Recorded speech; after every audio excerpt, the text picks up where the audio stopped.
안녕하십니까. 직업상담사 1급 시험 대비 실기 기출보건문제 풀이 들어갑니다. 이번 시간에 첫 시간입니다. 챕터 1의 고급 직업상담, 고급 직업심리 필답형에 해당되는 문제 중에 제1절 이론형 문제에 대해서 보겠습니다. 제가 오리엔테이션 때 진로 이론에 해당되는 이론형 문제와 그 다음에 검사 도구와 해석에 대한 사례형 문제가 있다 이렇게 말씀을 드렸는데요. 우리가 이제 그 사례가 주어지더라도 여기 있는 이론형 문제에서 사례가 주어지더라도 문제는 지금 여러분들이 보고 있는 홀랜드의 4가지 기본 과정 중 3가지를 설명하시오. 이런 식으로 이론을 물어보는 문제가 있습니다. 홀랜드 이론의 5가지 주요 개념 중 4가지를 설명하고 활용 방안에 대해 기술하시오. 그러니까 사례와는 상관이 없는 사례가 박스로 주어지지만 사례와는 상관이 없는 이러한 이론들이 쭉 나오니 우리가 이것을 이론형이다 이렇게 제가 이제 구분했다 말씀드릴 수 있고요. 그러면 그 사례는 왜 나왔습니까? 그 사례 가지고 이제 그 다음에 있는 사례형 문제 있잖아요. 뭐 척도가 쭉 연결이 되고 그 척도에 의해서 설명해보고 그 척도를 설명해보고 그 척도에 의해서 그 사례를 어떻게 상담할 것인지 그리고 그것을 어떻게 해석할 수 있는지 그런 것들을 물어보는 문제가 나옵니다. 일반적으로 여기 있는 그 이론에 해당되는 문제가 배점이 한 30점 정도 되고요. 그 다음에 뒤에 있는 사례형 문제 있잖아요. 검사 도구 해석 이것이 한 30점 정도 되고 그 다음 노동시장 분석 그 다음에 그 채용박람회 기획안 그게 한 40점 정도 배점이 돼서 100점 만점이 된다. 그래서 이론형하고 그 다음에 사례형에 해당되는 이 부분들 이 내용들을 좀 잘 정리하시는 것이 좋을 것 같습니다. 자, 그 다음에 이제 이 교재의 특징은 역대 기출보건 문제니 필답형의 내용은 노동시장 분석하고 채용박람회 같은 경우는 거의 매번 비슷하게 나오니까 물론 수치는 바꿔서 나오겠죠. 자, 그러한 것들은 몇 년도 몇 해에 나왔다는 건 없지만 필답형은 제가 그것을 찾아서 넣어드렸습니다. 예를 들어서 홀랜드 이론의 1번에 해당되는 것은 2022년, 2015년, 2016년, 2020년에 나왔다라는 것을 알 수 있는 부분입니다. 이런 부분들이 중요할까요? 네, 중요합니다. 왜냐하면 이게 많으면 많을수록 빈출 영역이라는 걸 알 수가 있어요. 그래서 그런 걸 보시고 여러분들이 중요도를 한번 따져보시길 바랍니다. 빈출 영역이 중요한 거예요. 자주 나오는 것들은 또 나오니까 그렇게 해서 조금 공부를 좁혀 나간다 할까요? 영역을 조금 더 이렇게 좁혀 나가서 공부하시는 게 좋겠습니다. 자, 그 다음에 이제 밑에 모범 답안이 있는데 이 모범 답안을 저는 말 그대로입니다. 꼭 이 내용은 들어가야 됩니다. 라고 하는 것들을 썼어요. 이 내용 외에 여러분들이 부가적으로 좀 더 쓰고 싶은 거 있으면 쓰셔도 됩니다. 필답형이라서 워드로 하는 게 아니라 쓰시는 거예요. 직접 쓰시는 건데 이 부분들을 여러분들이 외워서 쓰셔야 되잖아요. 그죠? 여러분들이 외워서 쓰셔야 됩니다. 그래서 이러한 부분들을 잘 외우셔서 쓰되 정확한 것이 들어있느냐 그게 중요한 거예요. 정확한 것이 들어있으면 채점자가 채점을 할 것이고 O로 그렇지 않고 엉뚱한 이야기가 들어가 있네 그러면 이거는 무조건 X입니다. 물론 부분 점수를 줄 수는 있어요. 예를 들어서 1번에 있는 홀랜드는 맞게 썼는데 예를 들어 또 2번에 슈퍼에 문제가 있어요. 근데 슈퍼를 잘못 썼네. 그러면 슈퍼는 틀렸다. 그러면 이제 하나는 맞고 하나는 틀렸으니까 30점 만점에서 부분 점수라고 하는데 부분 점수를 매겨서 점수화하겠죠. 그런 것들 좀 알아놓으시고 제가 OT에서 말씀드린 대로 좀 더 사족을 단다하죠. 사족을 달더라도 정확한 건 들어있어야 된다. 선생님 그러면 정확한 건 뭡니까? 1번, 2번, 3번, 4번에 있는 이 내용들이 정확한 내용들이에요. 자, 그 부분들을 놓치면 안 됩니다. 자, 들어갑니다. 1절의 이론형 문제 진로 이론, 그 다음에 1번의 홀랜드 이론의 4가지 기본 과정 중에 3가지를 쓰시오라고 했어요. 자, 4가지 기본 과정이라 그랬으니까 저는 4가지를 넣어 드렸습니다. 자, 1번, 2번, 3번, 그 다음에 4번. 이 4가지 기본 과정인데, 거기에, 여기 지금 밑줄이 없죠. 밑줄이 없지만 책에는 밑줄이 있나요? 예, 밑줄이 있죠. 그 밑줄 부분들이 제가 조금 중요하게 생각하는 부분이에요. 그래서 밑줄이 있는 것들은 될 수 있으면 작성을 하세요. 자, 그렇다면 1번, 2번, 3번, 4번 중에 밑줄이 있는 것이 1번, 2번, 3번이잖아요. 그러면 세 가지를 쓰시오 하면은 1번, 2번, 3번 정도는 쓰셔라. 이런 것들을 말씀드리고 싶은 거예요. 아, 여러분들이 혹시 네 가지 중에 세 가지 쓰라겠는데 네 가지 쓰실래요? 그러면은 무조건 점수 안 줘요. 하나 더 썼다고 해서 점수 주는 거 아닙니다. 여기서 원하는 대로 5가지면 5가지 써야 되고 3가지면 3가지를 써야 된다는 거, 그것도 말씀을 드립니다. 홀랜드 이론의 기본 가정이 4가지가 있는데 3가지를 설명하시오 라고 했습니다. 우리가 홀랜드 이론 하면은 육각형 모형이라고 하죠. 그 다음에 개인, 환경, 적합성 모형이라 합니다. 그 다음에 홀랜드의 인성 이론이라고 하죠. 여러 가지의 이야기가 있어요. 자, 이 육각형을 조금 더 여러분들이 아실 필요가 있는데, 여기에 보시면 6가지의 성격 유형이 나오죠. 이 성격을 영어로 퍼스널리티, 인성이라고 하는 겁니다. 그래서 인성이론이라고 말을 쓰기도 하고요. 육각형의 현, 탐, 애, 사, 진, 관, 이런 식으로 외우시면 도움이 되실 겁니다. 현실형, 탐구형, 예술형, 사회형, 진취형, 관습형입니다. 자, 현실형, 영어도 쓸까요? 리아섹크입니다. 자, 현실형, 리얼리스틱, 그 다음에 탐구형, 인버스커티브, 여기가 붙어야 돼요. invest, 그 다음에 예술형, 아티스틱, 그 다음에 사회형, 소셜, 진취형, 엔터프라이징, 그 다음에 관습형, 컨벤셔널. 그래서 리아세크, 이니셜만 딴 겁니다. 6가지 성격 유형은 이렇게 설명될 수 있다. 이거 쓰실 수 있겠죠? 영어 안 써도 됩니다. 영어까지 쓰실 필요 없고.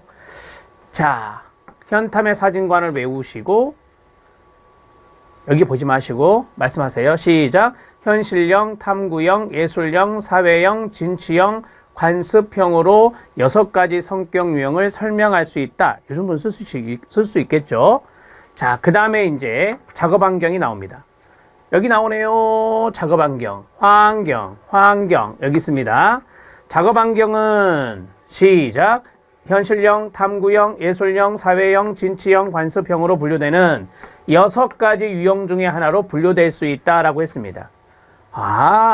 개인의 성격도 이거, 그 다음에 작업 환경도 이것으로 분류될 수 있다라고 하는 거죠. 그래서 이 녀석과 이 녀석이 어떻게 돼요? 네, 잘 맞아떨어지면 우리가 이것을 무엇이라 하죠? 그게 바로 일치성이라 한다. 네, 뒤에 나올 겁니다. 3번째, 사람들은 자신에 맞는 직업환경, 작업환경을 찾는다라고 했습니다.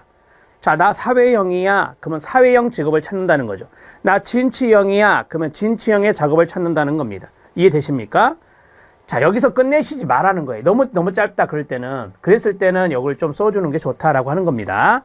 자, 즉 사람들은 자신의 기술과 능력을 발휘하고 태도와 가치를 표현하며 자신에게 맞는 역할을 수행할 수 있는 직업환경, 작업환경을 찾는다는 겁니다. 그러니까 요 녀석을 설명해 준 게 그 다음이죠. 부연이라고 보면 돼요. 아울러 환경도 사회적 상호작용과 구인 선발 과정 등을 통해 환경에 맞는 사람을 찾는다라고 했어요. 자, 그러면 이게 하나, 이게 둘이죠. 사람들은 자신에 맞는 직업환경, 작업환경을 찾고 환경도 구인을 할 때 이 환경에 맞는 사람을 찾는다는 겁니다. 이해되시죠? 그래서 제가 이것을 둘로 이렇게 연결해 놓은 거예요. 이렇게 해서 정리하시면 돼요. 하실 수 있죠? 이 3가지 정도는 충분히 쓰실 수 있어요. 이게 따로따로 아니죠. 개인, 환경, 연결 이렇게 정리하시면 되는 거니까.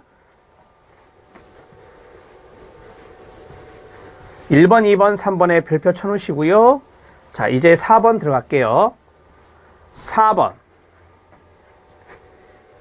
개인의 성격과 환경이 서로 상호작용하여 행동으로 나타난다. 개인의 성격 유형과 잘 맞는 환경이 무엇인지 안다면 진로 선택, 근속 기간, 직업 전환, 성취, 직무 만족 등과 같은 중요한 결과를 예측할 수 있을 것이다. 4번 지문 같은 경우는 자 봐요. 이 두 가지가 서로 상호작용을 해서 이게 바로 행동으로 나타난다 라고 하는 것이 첫 번째 문장. 그 다음에 두 번째 문장은 성격 유형과 잘 맞는 환경이 무엇인지를 개인이 알았어요. 알면 그걸 선택하겠죠. 진로 선택하고 그 다음에 근속기간 길겠죠. 그 다음에 직업 전환이 이루어지겠죠. 아, 이전에 내 직업은 내 성격이 안 맞았어. 그러면 직업 전환하겠죠. 잘 맞는 것에. 그 다음에 성취감 있겠죠. 4. 그 다음에 만족감 높겠죠. 이와 같은 중요한 결과를 우리가 충분히 예상할 수 있을 겁니다. 되셨습니까? 홀랜드는 개인 환경 적합성 모형을 생각해 주세요.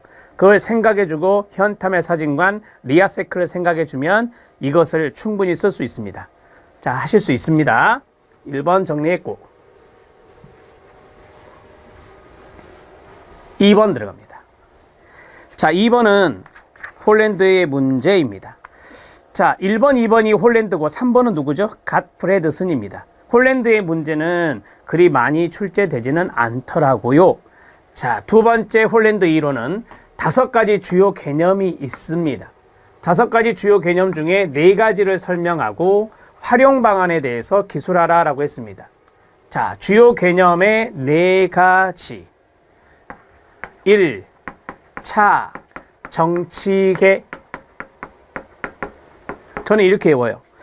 제가 될 수 있으면은 여기 수험서에다가 암기법을 거의 다 써드렸거든요. 근데 제가 이것은 놓쳤어요. 1차 정치계가 안 보이죠. 이걸 써주시면 됩니다. 자, 암기법은 다 써드리려고 노력할 거예요. 1차 정치계. 이름 뭐냐?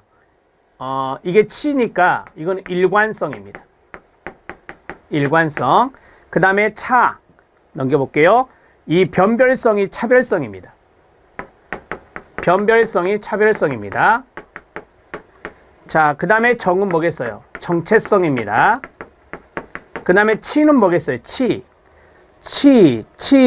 여기 있네요. 일치성입니다. 그 다음에 마지막에 계측성이란 게 있었죠. 계측성. 이렇게 정리할 수 있어요. 암기해야 하나씩 나열할 수 있어요. 1, 차, 정, 치, 계. 이렇게 외웠어요. 동의어 들어갑니다. 이게 동의어가 변별성이었어요. 변별성. 이렇게 정리하시면 돼요. 아, 홀랜드 이론의 5가지 개념은 1차 정치계. 이렇게 외우시라고요. 우리가 암기할 게 앞으로 많습니다. 그러니까 앞에 타이틀을 놓고 외워야 돼요. 1차 정치계를 외웠는데 이게 어디에 있는 건지를 모르면 안 되죠. 말짱 도루묵이에요. 그래서 어떻게 외우라? 홀랜드의 5가지 주요 개념은 1차 정치계. 앞에 타이틀이 있어야 돼요. 그래야 이렇게 연결이 돼서 외워진다는 것을 말씀드립니다. 자, 정리가 됐죠? 자, 주요 개념의 일치성, 일관성, 변별성, 정체성, 계측성, 그리고 마지막에 활용 방안이 있습니다. 여기 활용 방안을 쓰라고 나와 있잖아요. 사람들이 요걸 놓쳐버려요. 요걸 안 써버리면 부분 점수만 받아요. 만점을 받을 수가 없어요. 그래서 4가지를 설명하고 또는 5가지를 설명하고 활용 방안을 써라 그러면 활용 방안의 마지막에 딱 들어가 있어야 된다는 거죠. 자, 들어갑니다. 제가 일치성과 일관성을 붙여놓은 이유는요. 요 2가지 혼동하지 마시라 이거예요. 그래서 붙여놨는데 제가 앞에서 이런 말씀을 드렸죠. 개인의 성격과 작업 환경이 적합할 때 좋다. 이게 뭐냐면 일치성이다. 이렇게 말했잖아요. 그게 바로 이거예요. 그게 이거예요. 개인의 흥미 유형 또는 성격 유형과 비슷하거나 정체성이 있는 환경 유형에서 일하거나 생활할 때 일치성이 높아지게 된다라고 했어요. 이걸 그림으로 설명하면 이거죠. 개인. 이게 유사라고 하죠. 환경. 이거는 당연히 작업 환경, 직업 환경이 되고 이거는 개인의 흥미라든지 뭐예요? 성격. 이랬을 때 일치도가 높다, 일치성이 높다라고 하는 겁니다. 이런 식으로 정리하셔도 돼요. 이걸 이제 풀어 쓰는 거죠. 이걸 풀어 쓰는 겁니다. 개인의 흥미 유형. 우리가 이제 홀랜드 이론에서 차용해서 갖고 온 게 스트롱 흥미 검사잖아요. 스트롱 흥미 검사. 이거 나중에 SII, 스트롱 흥미 검사가 또 시험에 루틴으로 잘 깔린다라고 했어요. 그래서 스트롱 흥미 검사는 홀랜드 이론을 차용하는 것이니 홀랜드가 또 흥미와도 연관성이 있구나 이렇게 생각하시면 돼요. 자신의 흥미형과 비슷하거나 정체성이 있는, 정체성은 뒤에서 말씀드릴게요. 환경 유형에서 일하거나 생활할 때 일치성이 높아지게 됩니다. 일관성은 뭔지 아세요? 아시죠? 일관성은 리, 세, 크, 리, 세, 크. 일관성은 뭐예요? 인접. 뭐라고요? 인접. 뭐라고요? 인접. 인접한 것. 성격 유형 중에 인접한 것은 일관성이 있다라고 하는 거예요. 우리가 보통 상담사가 S형이 많아요. 그래서 SE 인접돼 있죠. SA 인접돼 있어요. 그러면 SR은요? SR은 인접돼 있지 않죠. 그래서 이거는 일관성이 낮다라고 하는 거예요. 자, 이렇게 정리하시면 됩니다. 개인의 흥미 유형들 간의 유사성을 나타내는 것으로 흥미 유형들 간의 유사성. 그러니까 요 녀석과 요 녀석이 유사성이 있고 요 녀석과 요 녀석이 유사성이 있다는 거죠. 요 녀석과 요 녀석은 유사성이 낮아요. 육각형 모형에서 인접, 동그라미, 인접한 쌍들은 다른 유형의 쌍들보다 공통점을 더 많이 가지고 있습니다. 그리고 일관성이 높을수록 개인은 진로나 직업의 결정에서 안정성이 높아지게 됩니다. 일관성이 높을수록. 자, 우리가 이제 진로를 결정한다라고 하잖아요. 인접해 있으면 우리가 결정하는데 훨씬 더 안정감이 있어요. 진로를 결정함에 있어서. 우리가 상담사가 S, E, A, C. 자, S가 사회형, E가 뭐예요? 진취형, A가 뭐예요? 아티스트, SEA, SEA 다 인접해 있잖아요. 이랬을 때 바로 여기 나온 대로 일관성이 높잖아요. 지금 이 세 가지는 일관성이 높기 때문에 진로 결정의 안정성이 높아지죠. 진로 결정의 안정성이 높아진다.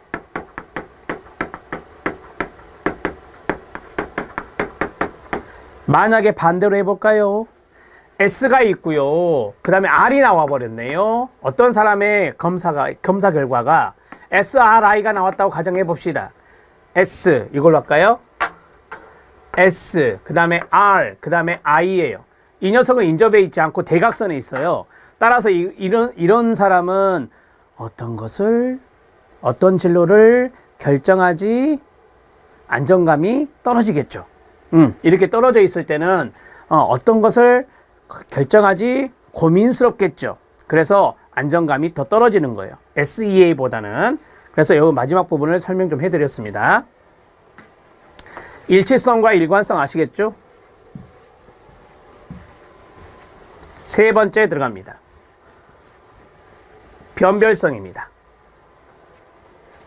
자, 변별성의 다른 말은 뭐라고요? 차별성이라 했어요. 차별성. 개인의 흥미를 정의하는 정도를 설명해 주는 개념으로 여기서 가로 좋아하는 것과 싫어하는 것에 분명한 차별성이 있을 때 잘 변별되었다고 할 수 있습니다. 자, 예를 하나 들어볼게요. 저는요, 기계 다루는 거 싫어요. 좋아하지 않아요. 그건 뭐죠?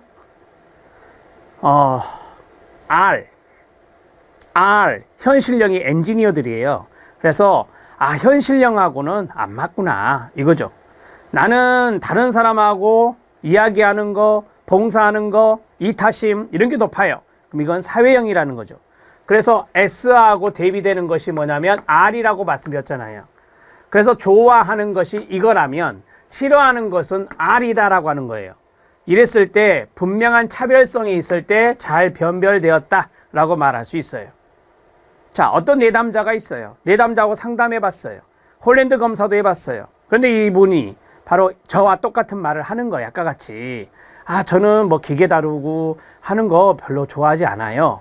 그러니까 R이 낮게 나오더라고요. 그런데 이 사람은 아까 말한 대로 봉사하고 헌신하고 상담해주고 도와주는 거 이런 것들 잘한다, 좋아한다 라고 하는 거예요. 이런 것들 또 S가 높아요. S가 높고 R이 낮으면 이것은 차별성이 생긴 거죠. 정확하게 본 거예요. 그래서 분명한 차별성이 있을 때 변별된다라고 하는 겁니다.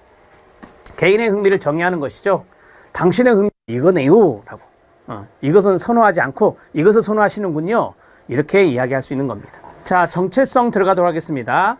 정체성 앞에서 말씀드렸는데 우리가 이제 정체성은 앞에 개인과 환경이 있다라고 말씀을 드렸잖아요. 그래서 개인과 환경 두 가지를 설명할 때 사용할 수 있는 것입니다.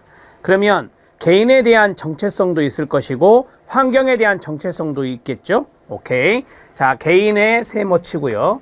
개인은 자아 정체감이라든지 목표라든지 흥미라든지 재능에 대해 얼마나 명확하고 안정되어 있는가를 나타내는 것이 바로 개인에 대한 정체성이라 한다.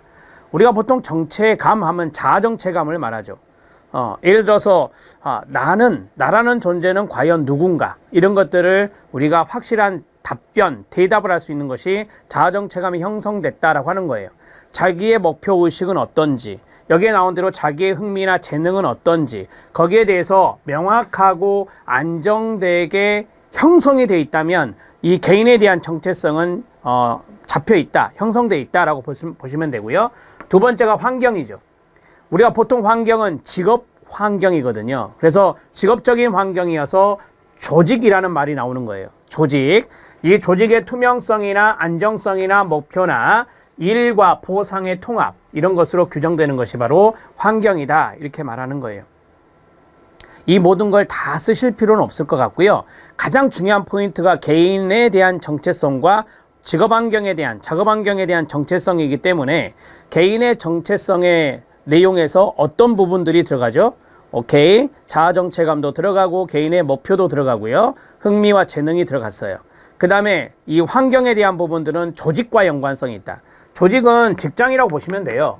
조직은 직장이라고 보시면 되는데 이 직장이 과연 일과 보상에 대해서 얼마나 통합이 잘 돼 있느냐, 이 조직의 목표도 있을 거 아닙니까? 그 조직의 목표가 얼마나 잘 형성돼 있느냐, 조직이 안정적이냐, 이런 것들이 바로 이 환경상의 정체성이라고 하는 거죠. 그래서 개인과 환경 두 가지로 정체성을 설명해 볼 수 있다, 이렇게 말씀을 드린 겁니다. 자, 이제 다섯 번째인데요. 앞으로 잠깐 넘어갈게요. 자, 앞으로 넘어가면 이 정체성이라는 말이 여기 있었잖아요. 정체성이란 말이 여기 있어요. 그래서 정체성이 있는 환경 유형에서 일한다 라고 하는 것은 뭘까요? 오케이. 나의 정체성과 환경의 정체성이 있는데 그러한 정체성이 있는 환경에서 일을 할 때 우리가 일치성이 있다라고 하는 거예요. 예를 하나 들어보면 개인의 목표가 있고 조직의 목표가 있잖아요. 그러면 개인의 목표의 정체성과 직업적인 측면의 조직의 목표성이 일치한다. 그러면 일할 만 나죠. 일 잘하겠죠. 이러한 것들이 바로 이제 일치성과 연관성이 있다라고 하는 거예요. 앞에서 정체성이 있었기 때문에 말씀을 드린 겁니다. 자, 이제 마지막 5번인데요. 계측성이에요. 계측성. 좀 말이 어렵죠, 여러분. 계측이라는 단어가 말이 어려운데 계측성의 개념은 바로 이거예요. 육각형 모형에서 유형 간의 거리가 있어요. 유형 간의 거리가 있는데 이 유형 간의 거리는 그것들 사이에 이론적인 관계, 상관성에 반비례한다라고 했어요. 이 반비례라고 하는 것들이 약간 중요할 수 있는데요. 우리가 이제 반비례 하면은 곡선 모형으로 이루어져 있고요. 이게 반비례입니다. y는 x분의 1이 반비례거든요. 이게 반비례 식인데 그러면 여기가 x축이고 여기가 y축이잖아요. 유형 간의 거리가 있고 그 다음에 여기는 이론적인 관계니까 여기에 관계, y에다가 관계를 쓰고 유형 간의 거리를 여기다 씁니다. 아까 우리 육각형 그렸다가 지웠는데 육각형에서 인접하면 거리가 가깝고요. 대각선에 있으면 거리가 멀어요. 자, 이해되시죠? 자, 그러면 거리가 뭐네, 여기는? 거리가 멀죠? 자, 거리가 멀면 관계는 어떻게 돼요? 이 관계는 아까 제가 상관성이라고 써드렸잖아요. 상관이 낮죠. 상관이 낮다라고 하는 거예요. 거리가 멀면. 그럼 해볼까요? S하고 뭐였는데요? R이었잖아요. S와 R은 유형 간의 거리가 멀어요. 대각선이니까. 이 두 가지의 관계는 상관성이 낮다니까요. 오케이? 자, 그러면 여기는 뭐예요? 거리가, 여기가 0.0이니까 거리가 좁아졌어요. 거리가 좁아졌다의 대표적인 사례가 뭐예요? S하고 E죠. S하고 E는 붙어 있어요. 인접해 있어요. 그러니까 이 두 녀석은요, 네, 관계적인 상관성이 아주 높죠. 이렇게 정리할 수 있어요. 저는 계측성 썼으면 좋겠어요, 여러분들이. 계측성 어렵지 않거든요. 그래서 계측성이란 육각형 모형에서 이 유형 간의 거리는 그것들의 이론적인 관계에 뭐한다? 반비례한다 라고 하는 거예요. 어렵지 않아요. 머릿속에 이 그림을 연상하면 쉽게 쓸 수 있어요. 제가 참고의 그림을 넣어드렸잖아요. 좀 이따 설명해 드리고요. 이 그림이에요. 참고에 있는 그림이. 자, 그러면 여기서 한번 지우고 계측성까지 말씀을 드렸는데 네 가지를 설명하라 그랬으니까 네 가지를 제가 추천해 드려야 되잖아요. 추천해 드릴게요. 1번 추천합니다. 당연히 1번과 2번 같이 쓰는 게 좋죠. 일치성과 일관성을 같이 쓰는 게 좋아요. 왜냐하면 하나만 쓰면 헷갈릴 수 있거든요. 그래서 같이 써버리는 게 좋아요. 1번, 2번 체킹하시고요. 그 다음에 여기에서 저는 1번 같은 경우가 이 정체성과 연관성이 있었잖아요. 그래서 정체성을 여러분들 소개하고 싶은데 정체성이란 말이 좀 어려우면 이렇게 컴마 많잖아요. 그래서 쓰기 어려울 수도 있어요. 그래서 저는 변별성을 추천하고 그 다음에 계측성을 추천합니다. 정체성은 그냥 이런 것이 있구나 라고 이제 정리해 놓고요. 자, 첫 번째가 일치성, 두 번째가 일관성, 세 번째가 변별성 또는 차별성, 마지막은 계측성. 요 정도 써 놓으시고 이제 활용 방안. 자, 이 활용 방안은 제가 앞에서 살짝 말씀드렸는데 스트롱 흥미 검사 있잖아요. 스트롱 흥미 검사. 스트롱 인터레스팅 인벤토리. 홀랜드 이론의 주요 개념을 기초로 한 스트롱 흥미 검사 등 각종 직업 심리 검사를 실시합니다. 내담자를 성격, 흥미를 사정할 수 있고요.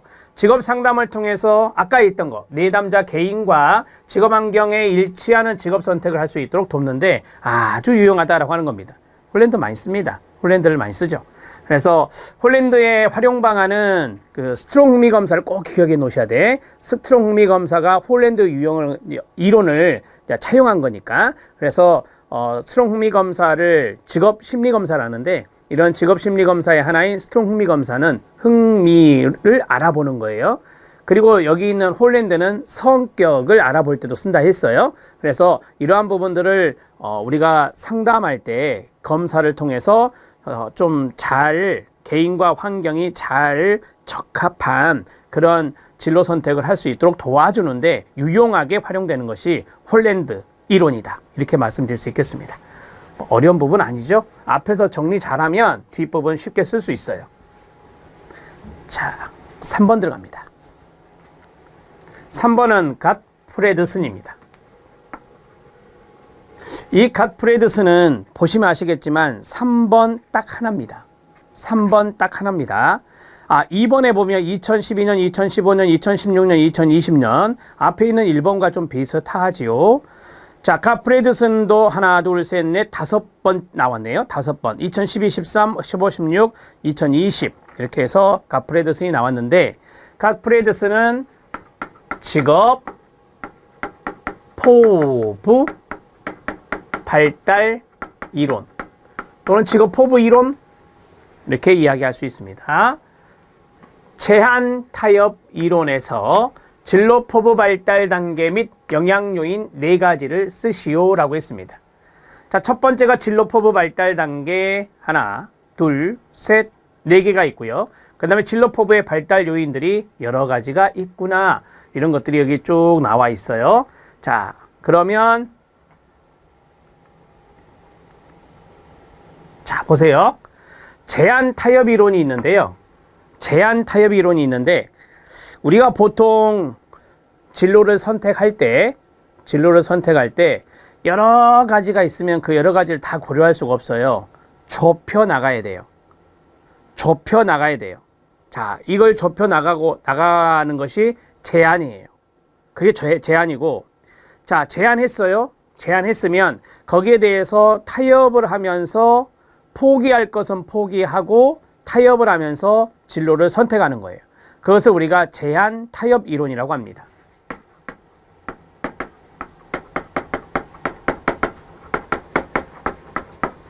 제한이라고 하는 것을 일종의 한계라고 할 수 있고요. 타협이라고 하는 것을 절충이라고 할 수 있어요. 그래서 우리가 한계 절충 이론이란 말을 쓰는 분들도 있어요. 근데 대표 용어가 제한 타협 이론이더라고요.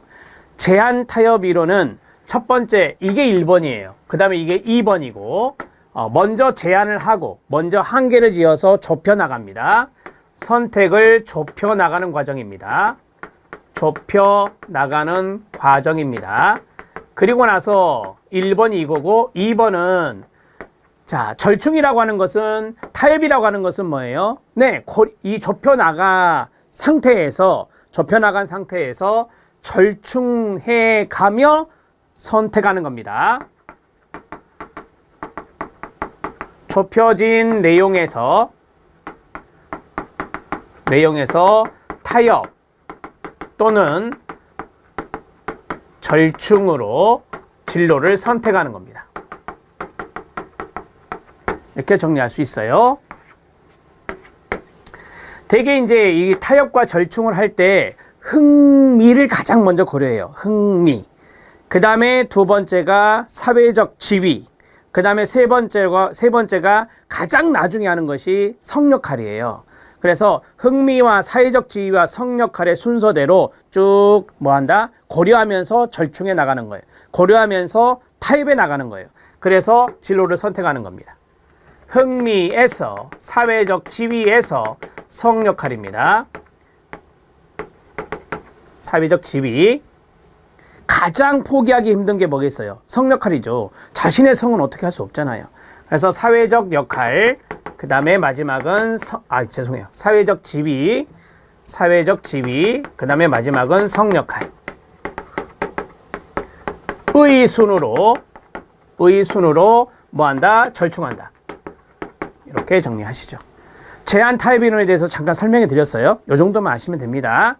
자, 이제 뭘 볼까요? 그렇습니다. 이 문제의 답안을 보겠습니다. 외워야 하는 것이 하나 나왔어요. 힘, 성, 사, 내. 힘성사내. 자, 어떻게 외우라고요? 갓프레드스는 시작. 갓프레드스는 힘, 성, 사, 내입니다. 외우셔야 됩니다. 힘과 크기, 이걸 서열 획득 단계라 하고요. 그 다음에 성역할 지향, 성역할 획득 단계라 하고요.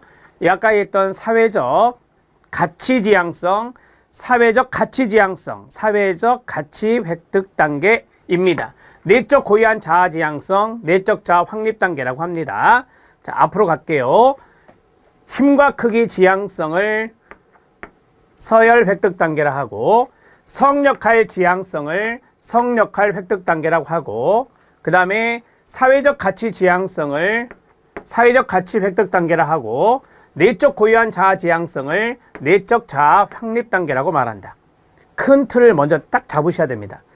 선생님, 여기 오른쪽에 있는 세미콜론이 있는 거 써야 됩니까? 안 쓰셔도 됩니다. 앞에 있는 거 힘과 크기 지향성, 성역할 지향성, 사회적 가치 지향성, 내적 고유한 자아 지향성까지만 써도 돼요. 여기 뒤에 있는 컬럼 뒤에 있는 것은 안 써도 됩니다. 자, 이제 연령을 볼까요? 연령.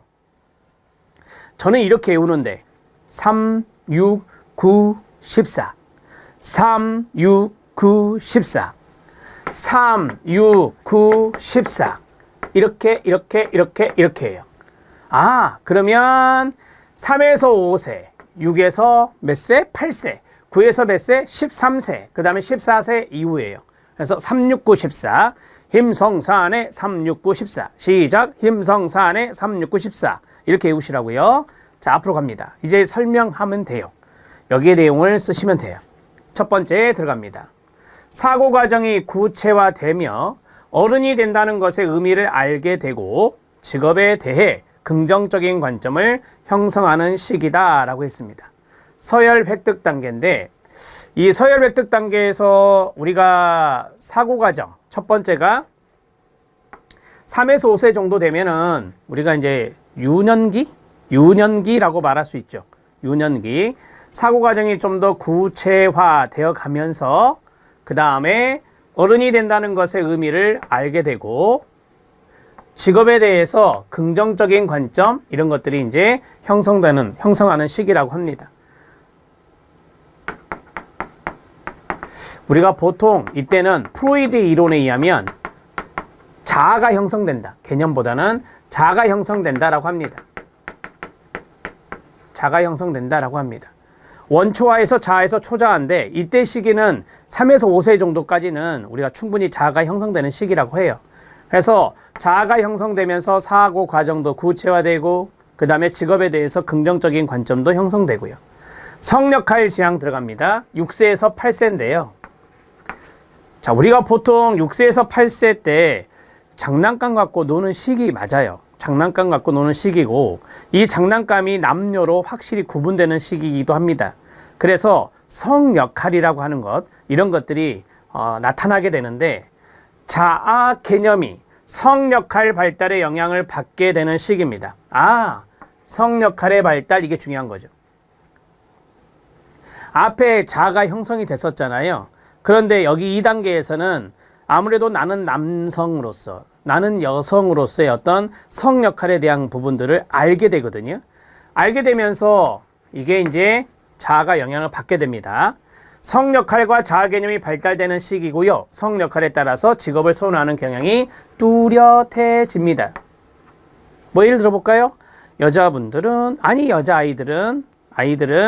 간호사, 그 다음에 남자아이들은 뭐예요? 뭐 여자분들도 의사는 있긴 있지만 또 남자분들도 간호사 있긴 있지만 여기에서 여자로서 어떠한 직업, 남자로서 어떠한 직업, 성역할에 따른 직업, 그런 직업군 이런 것들이 선호하는 현상이 나타난다라고 하는 겁니다. 두 번째는 성역할이었습니다. 세 번째 들어갑니다. 세 번째는 사회적 가치 지향성입니다. 사회적 가치에서 우리가 여기서 쭉 보면 사회 계층에 대한 개념이에요. 사회 계층에 대한 개념. 제가 앞에서 어떤 말씀드렸냐면 사회적 지위를 말씀드렸어요. 그 사회적 지위가 바로 사회 계층이거든요. 그래서 사회 계층에 대한 개념이 생깁니다. 일의 수준에 대한 이해를 확장시킵니다. 그리고 여러분 일의 수준이란 게 뭘까요?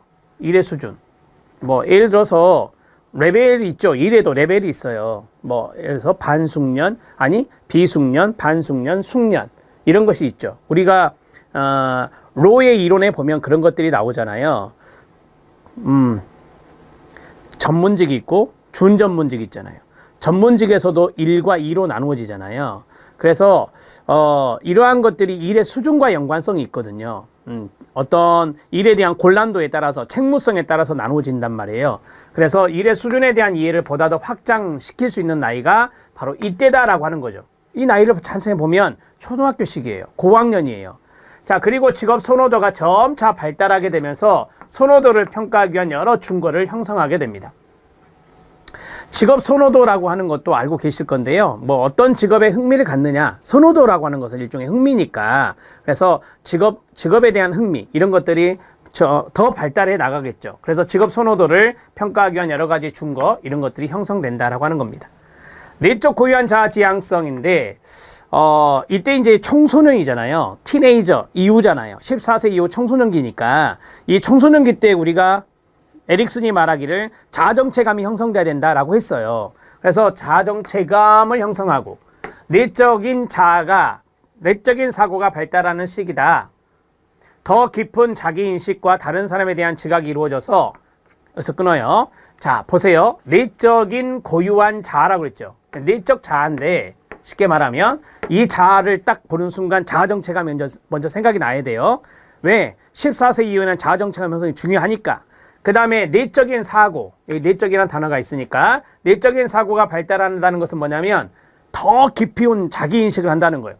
더 깊은 자기인식을 하고 타인에 대한 지각도 나타난다라고 하는 겁니다.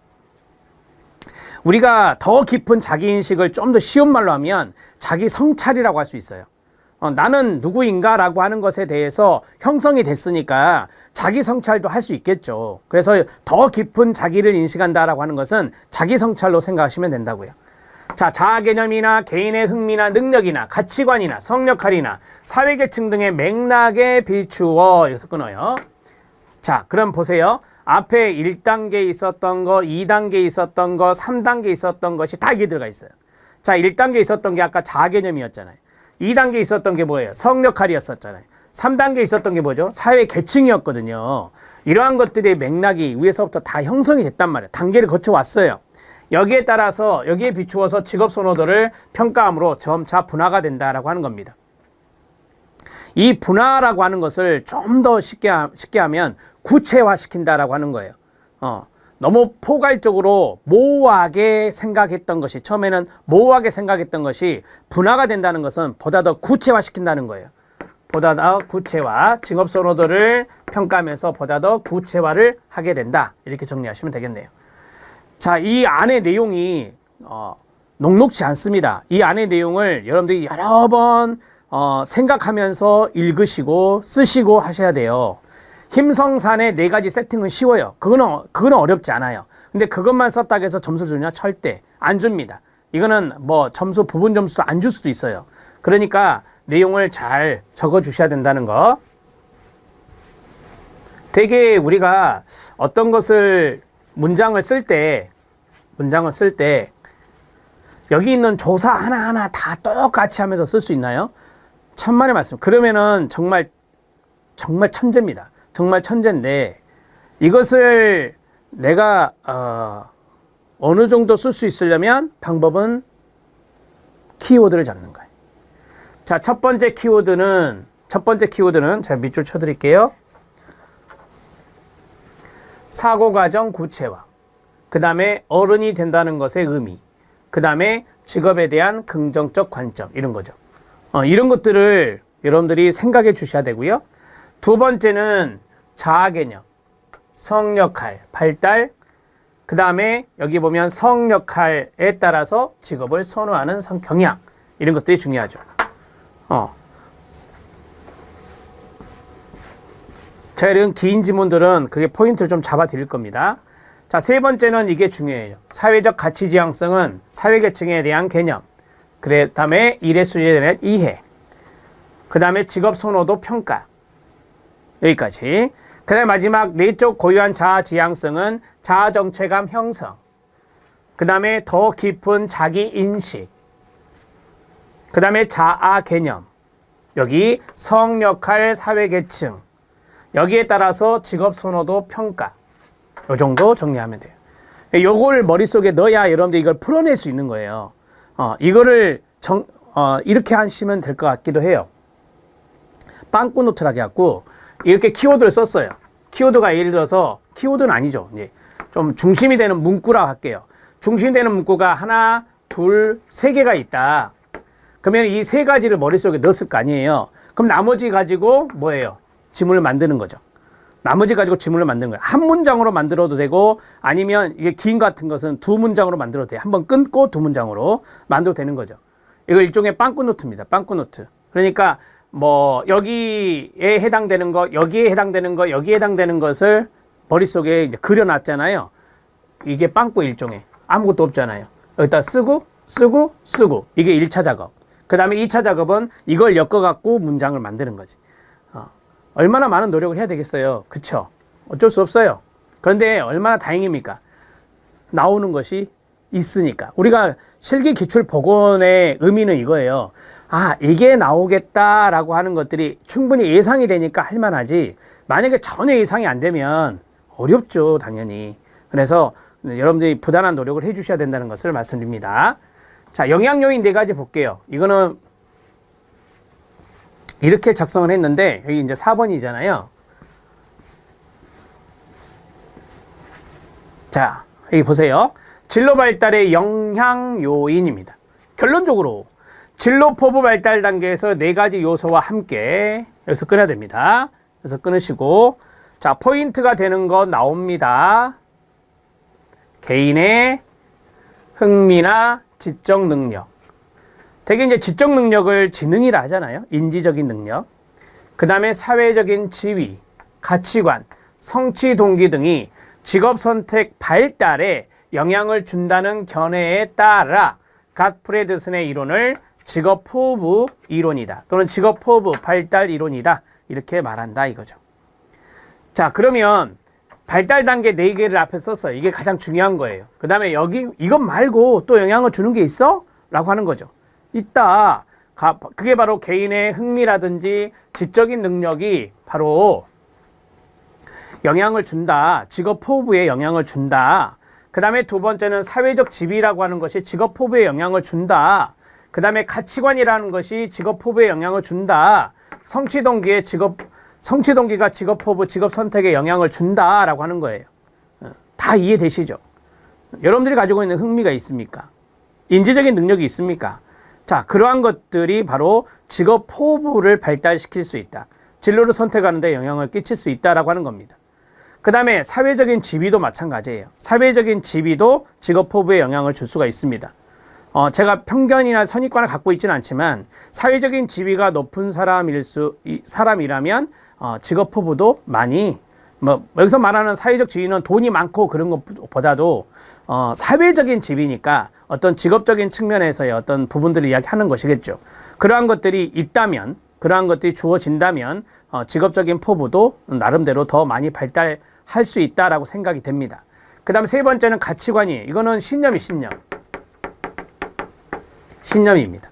내가 사회적 지위가 조금 낮더라도, 사회적 지위는 낮더라도 어떤 직업에 대한 신념을 직업 신념이라 하는데 진로 신념이라고 하죠. 진로 신념 검사라고 하는 것도 있잖아요.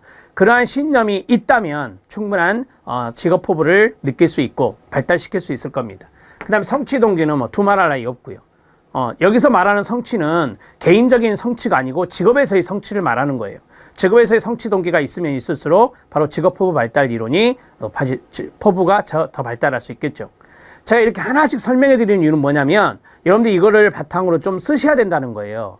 그래서 만약에 이렇게 했잖아요. 이렇게 썼어요. 그러면 나 좀 더 쓰고 싶은데 여기서 좀 더 쓰고 싶다 이거예요. 그러면 첫 번째 개인의 흥미와 지적 능력이 직업 포부에 영향을 준다. 또는 직업 포부 발달에 영향을 끼친다. 이런 식으로 이제 쓰면서 여러분들의 나름대로의 생각을 견해를 쓰면 되죠. 여기에서 하나, 둘, 셋, 네 개는 이거는 갓프레드 스님이 말한 거니까 이걸 여러분들 마음대로 막 써버리면 안 돼요. 팩트는 팩트대로 정해놓고 거기에 대해서 여러분들이 생각하는 것을 간단명료하게 부연 설명할 수는 있겠죠. 그러나 여기 있는 네 가지의 다른 것들이 들어가게 되면 그런 갓프레드 스님이 말한 것이 아니기 때문에 이거는 여러분들이 오답이 되는 거예요. 자, 이해되셨죠? 자, 그러면 네 가지. 흥미, 그 다음에 사회적 지위, 그 다음에 가치관, 그 다음에 성취 동기. 이렇게 네 가지. 여기 보면 영향요인 네 가지를 쓰시오라고 했으니까 이 네 가지가 있단 말이에요. 그래서 이 네 가지의 암기법을 여러분들이 좀 나름대로 좀 두 문자 암기법으로 만들어서 그걸 이렇게 하나, 둘, 셋, 네 개로 쓰셔도 될 것 같아요. 이미 제가 앞에서 많이 설명해 드렸으니까 그 내용을 바탕으로 한번 써보시기 바랍니다. 자, 그러면 여기 있는 3번의 답안이 풍성해지겠죠? 힘성산에 네 가지 쓰고, 그 다음에 여기 있는 네 가지를 한 문장 정도면 돼요. 정확히 흥미 땡땡 해가지고 쓰고, 그 다음에 가치관 땡땡해서 쓰고, 사회적 지위 땡땡 쓰고, 마지막 성취동기 땡땡 쓰고, 이런 식으로 해서 딱 네 문장 정도면 되겠죠. 그렇게 해서 정리하시면 풍성한 답안이 됩니다. 자, 3번까지 했습니다. 3번은 갓프레드슨의 내용까지 했고요. 4번은 다음 시간 하겠습니다. 저는 이제 강의를 할 때 설명을 좀 많이 해드리려고 합니다. 설명을 많이 해서 여러분 이해를 하셔야 나중에 작성할 때 도움이 되실 수 있을 것 같아서 말씀을 드리고요. 자, 18쪽에 있는 4번을 보면 직업적응 이론이 나오죠. 5번도 직업적응 이론이고요. 6번도 직업적응 이론이고요. 7번도 직업적응 이론이고, 8번도 직업적응 이론이고, 9번도 직업적응 이론이고, 10번도 직업적응 이론입니다. 여기까지. 제가 이론을 좀 이렇게 같은 것끼리 묶어놨어요. 그래서 공부하기 좋게 해드렸는데, 직업적응 이론이 많이 나왔네. 이렇게 생각하실 수 있겠네요. 4번부터 10번까지니까. 이것은 한 2강 정도는 해야 되겠죠? 한 번에 다 못 가겠죠, 당연히. 그래서 2시간에 걸쳐서 이 다이수아 로키스트의 직업적응 이론에 대한 부분을 알아보도록 하겠습니다. 자, 첫 스타트 끊었습니다. 열심히 공부하시고, 제가 이제 최선을 다해서 제가 아는 범위 내에서 설명해 드릴 테니까 잘 들어주시고, 노력은 여러분들이 하셔야 됩니다. 작성하는 노력 필요합니다. 주관식 필답형이기 때문입니다. 열심히 하십시오. 수고하셨습니다.